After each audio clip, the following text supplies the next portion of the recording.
Hello friends, स्वागत है आपका मेरे चैनल स्टडी विद फरू में।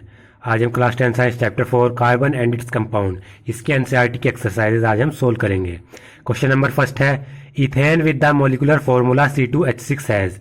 इथेन जिसका मोलिकुलर फार्मूला C2H6 है उसमें कितने कोवेलेंट बॉन्ड है ये हमें बताने हैं। तो देख लेते हैं इसे। इथेन का फॉर्मूला C2H6, यानी इसे हम ऐसे लिख सकते हैं CH3। जब हम इसकी स्ट्रक्चर बनाएंगे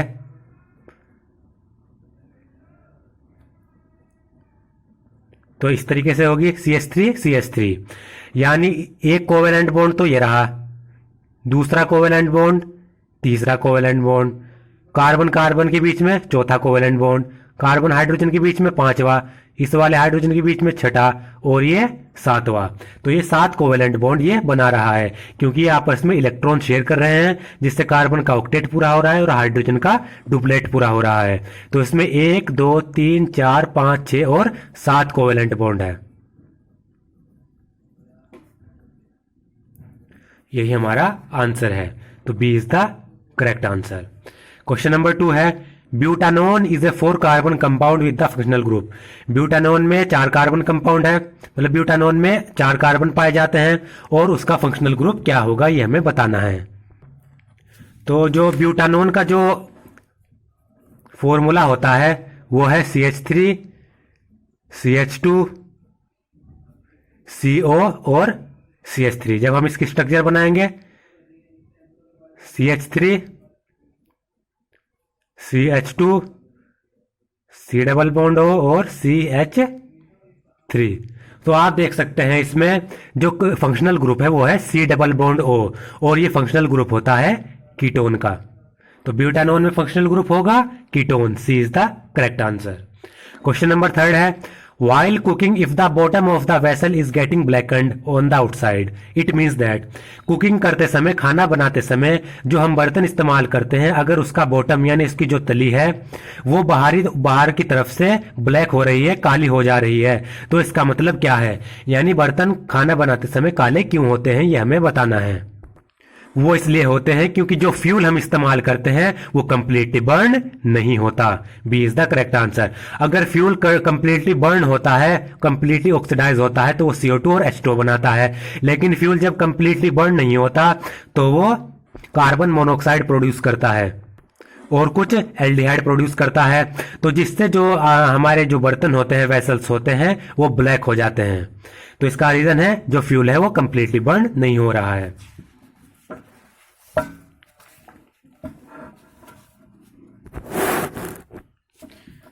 क्वेश्चन नंबर 4 है, explain the nature of the covalent bond using the bond formation in CH3Cl। हमें CH3Cl में जो कोवेलेंट बॉन्ड का नेचर है वो एक्सप्लेन करना है और इसका बॉन्ड फॉर्मेशन भी बनाना है। यानी मिथाइल क्लोराइड में बॉन्ड फॉर्मेशन किस तरीके से हो रहा है वो शो करेंगे हम और उसका नेचर भी पढ़ेंगे। तो ये क्वेश्चन 4 आप देख सकते हैं। कार्बन कंप्लीट्स CH3Cl में carbon completes its octet by sharing its 4 electron with other carbon atom और with atoms of other element. Carbon की वैलेंसी हमें पता है 4 है, तो कार्बन अपना ऑक्टेट पूरा करने के लिए या तो जो उसके 4 इलेक्ट्रॉन हैं उसको दूसरे कार्बन एटम के साथ शेयर करेगा या फिर ये 4 इलेक्ट्रॉन दूसरे अदर एलिमेंट के साथ शेयर करेगा। The bonds that are formed by sharing electron are known as covalent bond. जो बॉन्ड्स इलेक्ट्रॉन की शेयरिंग से बनाए जाते हैं, म्यूचुअल शेयरिंग से, उन्हें हम कोवेलेंट बॉन्ड्स कहते हैं। In covalent bonding, both the atoms share the valence electron. That is, the shared electron belong to the valence shell of the both the atoms. Covalent bondings में क्या होता है, जो 2 एटम्स जिनके बीच में आपस में शेयरिंग होती है वो अपने वैलेंस इलेक्ट्रॉन शेयर करता है। इसका कहने का मतलब है जो शेयर्ड इलेक्ट्रॉन्स हैं, जो इलेक्ट्रॉन शेयर होंगे वो एटम्स की वैलेंस शेल से बिलोंग करते हैं। जैसे कि हम देख सकते हैं CH3Cl मिथाइल क्लोराइड, इसमें कार्बन का एटॉमिक नंबर 6 होता है, तो 2 और 4। इसके आउटर मोस्ट शेल में 4 इलेक्ट्रॉन है, इसको अपना ऑक्टेट पूरा करने के लिए और 4 इलेक्ट्रॉन चाहिए। कार्बन की वैलेंसी 4 होती है। हाइड्रोजन 1, इसका एटॉमिक नंबर 1, तो इसका अपना डुप्लेट पूरा करने के लिए अपनी शेल के शेल में इसकी दो एटम्स होते हैं के शेल में, तो इसको अपना डुप्लेट पूरा करने के लिए एक और इलेक्ट्रॉन चाहिए। क्लोरीन एटॉमिक नंबर 17, तो 2, 8 और 7, इसको अपनी एम शेल पूरे करने के लिए एक इलेक्ट्रॉन चाहिए। अब देख लेते हैं किस तरीके से पूरा करेंगे अपना डुप्लेट और ऑक्टेट। ये हमारा कार्बन, ये हाइड्रोजन, हाइड्रोजन, हाइड्रोजन और ये क्लोरीन। अब हाइड्रोजन का एक एटम है, इसके पास भी एक एटम है आउटर मोस्ट शेल में, इसके पास भी एक एटम है। कार्बन के पास आउटर मोस्ट शेल में 4 इलेक्ट्रॉन है, ये इलेक्ट्रॉन्स हैं, ये इलेक्ट्रॉन और ये भी इलेक्ट्रॉन। इसके पास, ये कार्बन के पास 4 इलेक्ट्रॉन आउटर मोस्ट शेल में। क्लोरीन के पास आउटर मोस्ट शेल में 7 इलेक्ट्रॉन, 1 2 3 4 5 6 और 7 इलेक्ट्रॉन। अब क्या होगा, कार्बन एक इलेक्ट्रॉन की शेयरिंग तो इसके साथ करेगा, एक इलेक्ट्रॉन की शेयरिंग इस वाले हाइड्रोजन के साथ करेगा, एक इलेक्ट्रॉन की शेयरिंग इस वाले हाइड्रोजन के साथ करेगा और एक इलेक्ट्रॉन की शेयरिंग क्लोरीन के साथ करेगा। अब देखिए कार्बन के पास कितने हो गए, 2 इलेक्ट्रॉन ये, 2 इलेक्ट्रॉन ये, 2 इलेक्ट्रॉन ये और 2 इलेक्ट्रॉन ये, यानी 8 इलेक्ट्रॉन। तो कार्बन का ऑक्टेट तो पूरा हो गया। इस हाइड्रोजन के पास 2 इलेक्ट्रॉन ये, इसका डुप्लेट पूरा हो गया। इस हाइड्रोजन का भी डुप्लेट और इस हाइड्रोजन का भी डुप्लेट पूरा हो गया। क्लोरीन के पास 1 2 3 4 5 और 6, 6 और 2 8, क्लोरीन का भी ऑक्टेट पूरा हो गया। यानी इन्होंने आपस में इलेक्ट्रॉन की शेयरिंग कर ली, कोवेलेंट बॉन्डिंग बना ली, जिससे इनका जो हाइड्रोजन का डुप्लेट, कार्बन और क्लोरीन का ऑक्टेट पूरा हो गया। इनके बीच में कोवेलेंट बॉन्डिंग इस तरीके से होती है। यही एक्सप्लेनेशन यहां पर भी दी गई है। यहां पर जो कार्बन है उसको 4 इलेक्ट्रॉन चाहिए अपना ऑक्टेट पूरा करने के लिए, और हाइड्रोजन को 1 इलेक्ट्रॉन चाहिए अपना डुप्लेट पूरा करने के लिए, और जो क्लोरीन है उसको 1 इलेक्ट्रॉन चाहिए अपना ऑक्टेट पूरा करने के लिए। Therefore all of these share the electron and as a result carbon forms 3 bond with hydrogen and 1 with chlorine. तो ये चारों के चारों जो एटम्स हैं, एलिमेंट्स हैं, ये आपस में इलेक्ट्रॉन की शेयरिंग कर लेंगे, और जिससे क्या होगा, जो कार्बन है वो 3 बॉन्ड तो हाइड्रोजन के साथ बनाएगा, 1 बॉन्ड क्लोरीन के साथ। जैसे कि कार्बन 3 बॉन्ड तो हाइड्रोजन के साथ बना रहा है, 1 बॉन्ड क्लोरीन के साथ बना रहा है।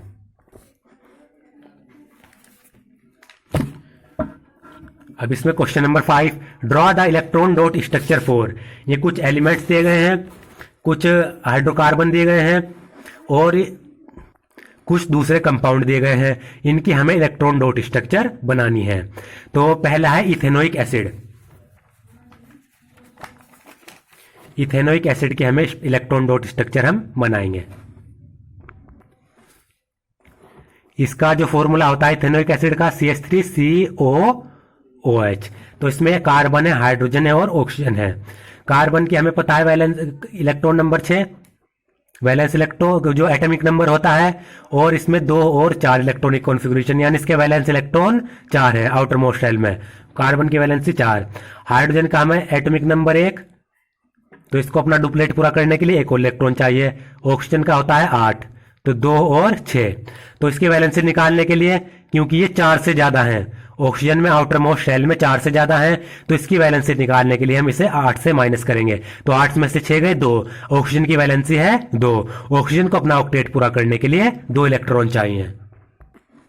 अब देखते हैं ये अपना डुप्लेट और ऑक्टेट किस तरीके से पूरा करते हैं। तो ये CH3 पहले लिख लेते हैं, फिर CH3 COOH,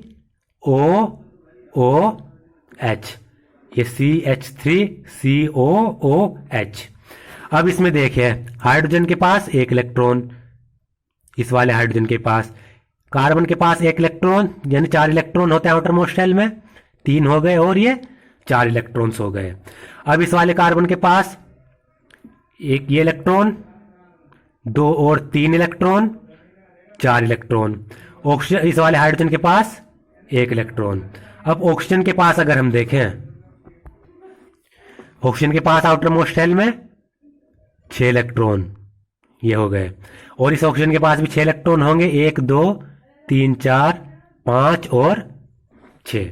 अब इनके बीच में कोवेलेंट बॉन्डिंग कैसे होगी? कार्बन इस हाइड्रोजन के साथ 1 इलेक्ट्रॉन की शेयरिंग करेगा, ये वाला कार्बन इस वाले हाइड्रोजन के साथ 1 इलेक्ट्रॉन की शेयरिंग करेगा, इस वाले हाइड्रोजन के साथ भी 1 इलेक्ट्रॉन की शेयरिंग करेगा, और कार्बन कार्बन के बीच में भी 1 इलेक्ट्रॉन की शेयरिंग होगी। अब ये वाला कार्बन इस ऑक्सीजन के साथ एक इलेक्ट्रॉन की शेयरिंग करेगा और इस वाले ऑक्सीजन के साथ 2 इलेक्ट्रॉन की शेयरिंग करेगा, और ये वाला ऑक्सीजन इस हाइड्रोजन के साथ एक इलेक्ट्रॉन की शेयरिंग करेगा। तो इस तरीके से इनके बीच में कोवेलेंट बॉन्डिंग बनेगी, इलेक्ट्रॉन डॉट स्ट्रक्चर है। अब देखते हैं इस वाले कार्बन 1 2 3 4 5 6 7 और 8, इसका ऑक्टेट तो पूरा हो गया। हाइड्रोजन के भी 2 इलेक्ट्रॉन, डुप्लेट पूरा हो गया। इस वाले हाइड्रोजन का डुप्लेट पूरा हो गया, इस वाले हाइड्रोजन का डुप्लेट, और इस वाले हाइड्रोजन का भी, इस वाले कार्बन का ऑक्टेट तो पहले ही पूरा हो गया। इस वाले कार्बन की अगर हम देखें तो 2 इलेक्ट्रॉन तो ये 2 इलेक्ट्रॉन, ये 4 इलेक्ट्रॉन, और डबल दो इलेक्ट्रॉन की शेयरिंग इसने की है, 4 इलेक्ट्रॉन की शेयरिंग। तो 1 2 3 4 5 6 7 और 8, इस वाले कार्बन का भी पूरा हो गया ऑक्टेट। ऑक्सीजन की बात करें तो 1 2 3 4 5 6 और 7 और 8, क्योंकि 2 इलेक्ट्रॉन की इसने शेयरिंग की है इसके साथ, कार्बन के साथ, तो ये 4 इलेक्ट्रॉन ही है, 4 इलेक्ट्रॉन ही है, तो इसका भी ऑक्टेट पूरा हो गया। अब इस वाले ऑक्सीजन की अगर हम देखें 1 2 3 और 4, एक इलेक्ट्रॉन की शेयरिंग इसने की, तो 2 और 6, और एक इलेक्ट्रॉन की शेयरिंग इसने कार्बन और ऑक्सीजन ने की, एक इलेक्ट्रॉन की शेयरिंग, तो ये 8, 2 इलेक्ट्रॉन है, 4 इलेक्ट्रॉन, 6 इलेक्ट्रॉन और 8 इलेक्ट्रॉन। तो इसमें हम देख रहे हैं सभी ने अपने ऑक्टेट और डुप्लेट पूरे कर लिए हैं। यही CH3COH की क्या होती है, इलेक्ट्रॉन डॉट स्ट्रक्चर होती है। अब दूसरा है H2S। अब हमें पता है हाइड्रोजन का एक, यानी इसको एक और इलेक्ट्रॉन पूरा डुप्लेट करने के लिए एक और इलेक्ट्रॉन चाहिए। सल्फर का 16 होता है एटॉमिक नंबर, तो 2 8 2 10 और 6, यानी सल्फर को अपना ऑक्टेट पूरा करने के लिए 2 इलेक्ट्रॉन चाहिए। अब ये सल्फर, ये हाइड्रोजन, ये हाइड्रोजन, इसके आउटर मोस्ट शेल में 1 इलेक्ट्रॉन, इसके 1 इलेक्ट्रॉन, इसके आउटर मोस्ट शेल में 6 इलेक्ट्रॉन। तो क्या करेगा सल्फर, एक इलेक्ट्रॉन की कोवेलेंट बॉन्डिंग इसके साथ करेगा, 1 इलेक्ट्रॉन का पेयर, यानी 1 इलेक्ट्रॉन सल्फर देगा इस बॉन्डिंग में और 1 इलेक्ट्रॉन हाइड्रोजन देगा। इसी तरीके से एक इलेक्ट्रॉन इस वाले हाइड्रोजन को सल्फर देगा और हाइड्रोजन 1 इलेक्ट्रॉन इसके साथ शेयर करेगा। तो इस तरीके से कोवेलेंट बॉन्डिंग हो जाएगी। यहां पर हाइड्रोजन की डुप्लेट पूरा हो गया, इधर भी सल्फर 1 2 3 4 5 6 और 7 और 8, सल्फर का भी ऑक्टेट पूरा हो गया। अब सी है प्रोपेनॉन। प्रोपेनॉन का जो फॉर्मूला होता है CH3COCH3। अब इसे हम अगर बनाए तो CH3CO,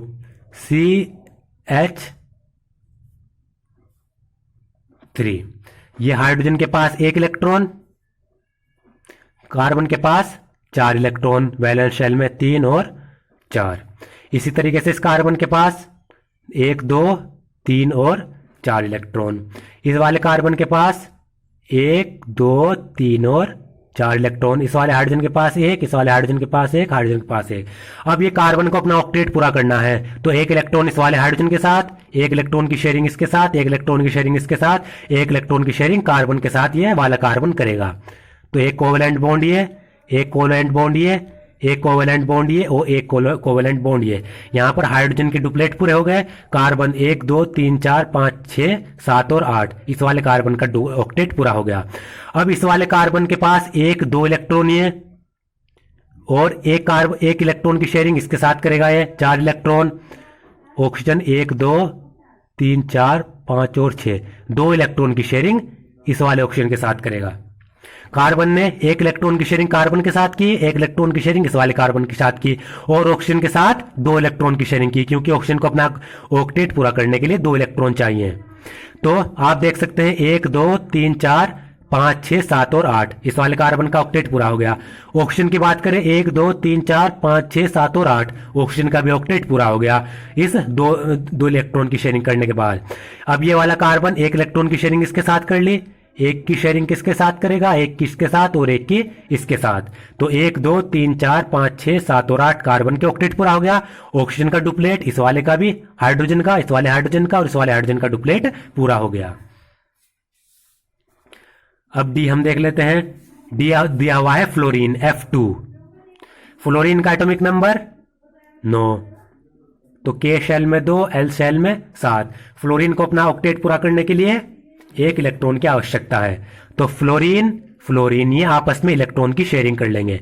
1 2 3 4 5 6 7, 1 2 3 4 5 6 और 7। तो इसको अपना ऑक्टेट पूरा करने के लिए 1 इलेक्ट्रॉन चाहिए। इस वाले फ्लोरीन को, इस वाले फ्लोरीन को भी ऑक्टेट पूरा करने के लिए 1 इलेक्ट्रॉन चाहिए। तो ये आपस में 1 इलेक्ट्रॉन की शेयरिंग कर लेंगे। अब फ्लोरीन का देखें, 2 2 4 2 6 और 2 8, ऑक्टेट पूरा हो गया। 2 2 4 2 6, 2 2 4 2 6 और 2 8, इसका भी ऑक्टेट पूरा हो गया। यही इनकी इलेक्ट्रॉन डॉट स्ट्रक्चर होती है।